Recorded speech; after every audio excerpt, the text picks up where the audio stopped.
ஷேய் பார்வதி அம்மா, பறவைகள் விலங்குகளுக்கு நீதி கொடுக்கணும், சரியா? நீதி கொடுக்கணும். அவர் கடவுள் நீதி கொடுத்துக்கிட்டே இருக்கார். அநியாயப்பட்டு இன்னும் படித்த அறிவாளிகள் வாசிச்சு கொண்டே இருக்காங்க. வாசி அப்படின்ட்டார், புரியுதா? வாசிக்கிட்டாரு. டெல்லியிலேருந்து தமிழ்நாடு டெல்லி வரைக்கும் வாசிக்கிட்டாரு. நான் அதுக்கப்புறம் நான் என்ன செய்தேன்னு பாரு அப்படின்ட்டார். எப்போ தெராசு எடையை பிடிச்சிட்டாரு. கடவுள் உட்காந்துட்டாரு. அந்த கேட்குற கேள்வி நான் கேட்காம நாங்கள் வாசிச்சு கொண்டே இருக்கோம்னு வாசிங்க.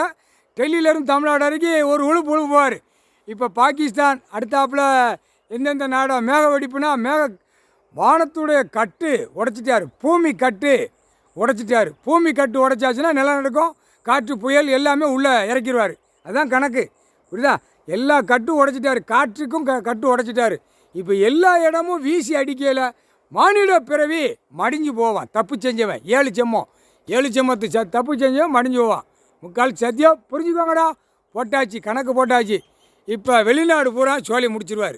எல்லாம் எலுமிச்சம்பழம் கனி பாம் வீசினோடனே எல்லா கொடிக்காரன் பிரதமராக இருக்கிறவன் தண்ணியில் போயிடுவான், நோயில் போயிடுவான், எதில் போகணுமோ போயிடுவான்.